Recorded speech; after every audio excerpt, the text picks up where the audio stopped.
हो गया, पत्नी श्रद्धायुक्त हो गई और घर के बेटे कार्तिकेय जैसे पुरुषार्थवान, गणेश जैसे विवेकवान होंगे तो उस घर में जब नई नवेली बहू आएगी तो साधारण कन्या नहीं, साक्षात रिद्धि सिद्धि बहू बन करके आएगी। क्योंकि भगवान शंकर की पुत्र वधू का नाम क्या है? रिद्धि सिद्धि। देख रहे हो, पति विश्वास होगा, पत्नी श्रद्धा होगी, बेटा पुरुषार्थ होगा, दूसरा बेटा विवेकवान और पुत्र वधु में रिद्धि सिद्धि। तो जब उस घर में तीसरी पीढ़ी बढ़ेगी तो सीधे शुभ लाभ आएंगे नाती पोते के रूप में। ये शिव परिवार है। शिव परिवार के लिए मैं इतना दबाव क्यों दे रहा हूं? क्योंकि आज शिव परिवार की कथा है, शिव विवाह की कथा है और आवश्यक है। अगर राम परिवार की बात करेंगे तो राम जी के अलावा उस परिवार में किसी की पूजा नहीं होती, ध्यान रखना। ना तो उनके बाप की पूजा हुई, ना तो उनके बेटे की पूजा हुई। अगर मैं कहूं भगवान कृष्ण जैसा बन जाओ तो भगवान कृष्ण के ना तो बाप की पूजा हुई, ना तो उनके बेटे की पूजा हुई, न तो उनकी माँ की पूजा हुई, न उनके दादा दादी की पूजा हुई। भगवान शंकर ही एक ऐसे देवता हैं संसार में जो स्वयं पूजे जाते हैं, पत्नी पूजी जाती है, बच्चे पूजे जाते हैं, बहुएं पूजी जाती हैं और नाती पोते तक पूजे जाते हैं। इतने नहीं, उनका सांप, उनका बैल, उनका चांद, सब कुछ जो कुछ भी है भगवान शंकर के साथ वो सब पूजनीय है, वो सम्माननीय है। 33 कोटि देवताओं में भगवान शंकर का छोटा बेटा प्रथम पूज्य है।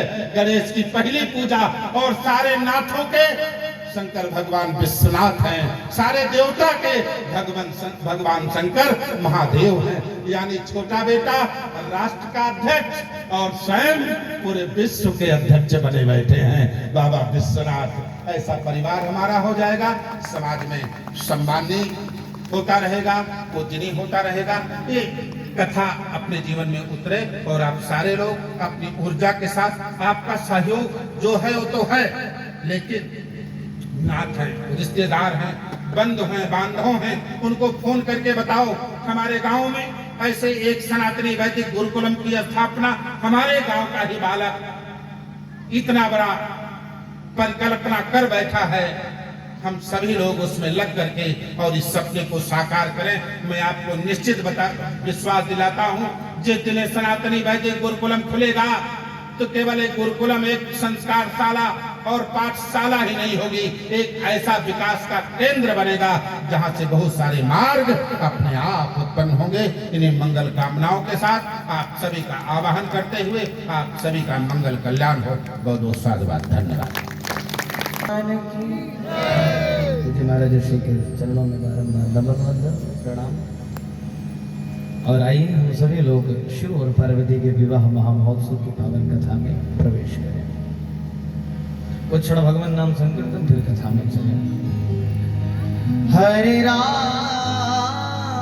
राम राम सीता राम राम राम, हरे राम राम राम सीता राम राम राम, हरे राम राम राम सीता राम राम राम, हरे राम राम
जैसे ही माता पार्वती को लेकर के मैना मैया बैठी हैं, सप्तऋषियों ने और श्री नारद जी ने समझाया है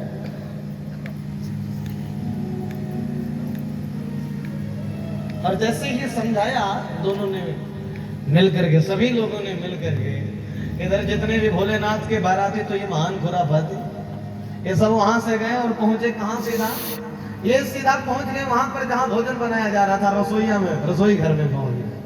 और इन्होंने कहा पहले हमें भोजन कराओ। लोगों ने कहा विवाह तो होने दो तब तो भोजन करे। बोले विवाह का भरोसा ही नहीं कि हो कि ना हो, और हम तो बाराती ठहरे, अब हम आए हैं तो भूखे थोड़ी जाएंगे।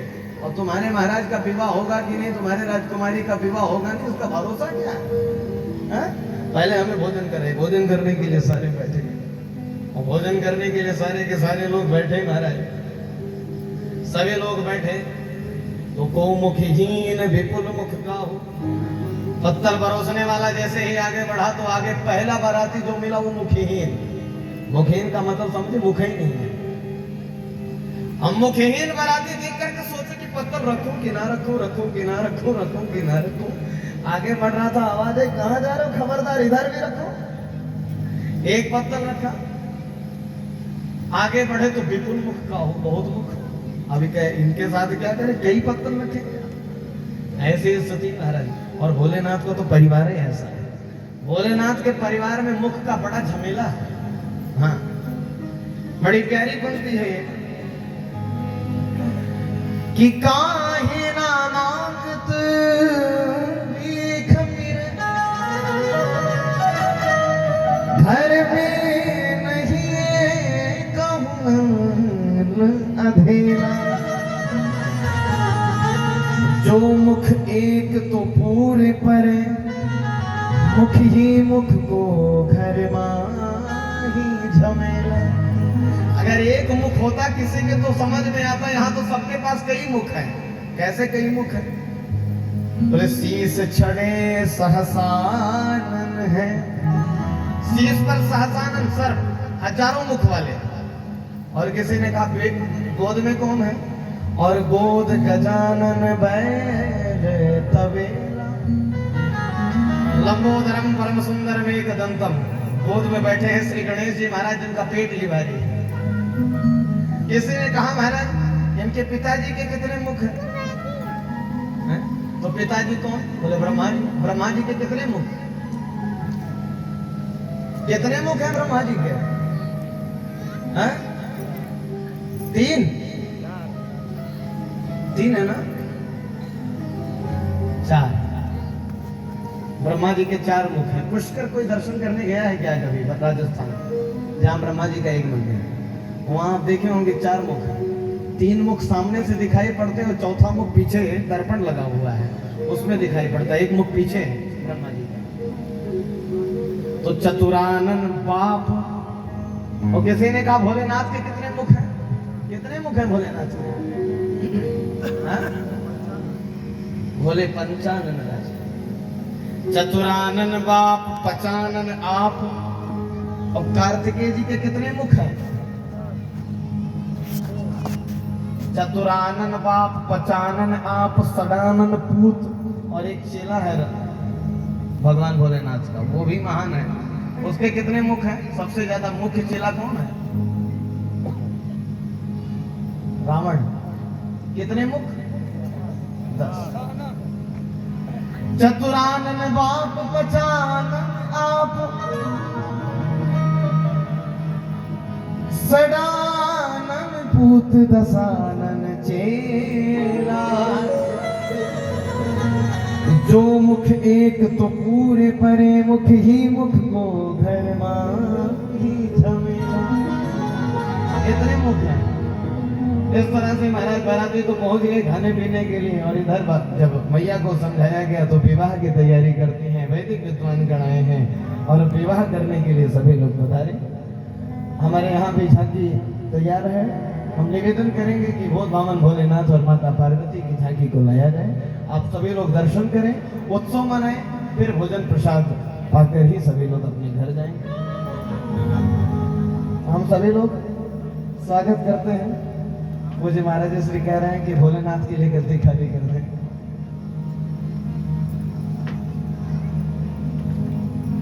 चौक बुरा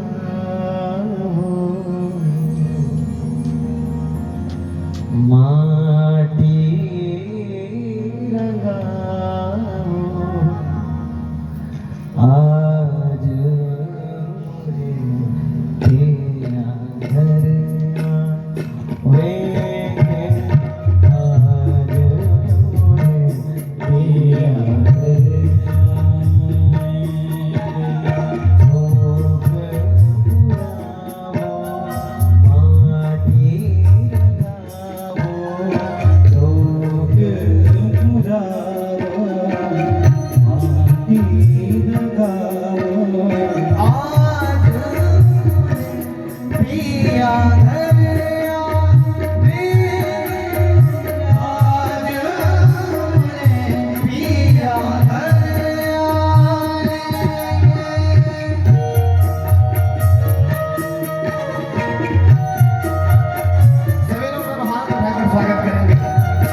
वाह, सारा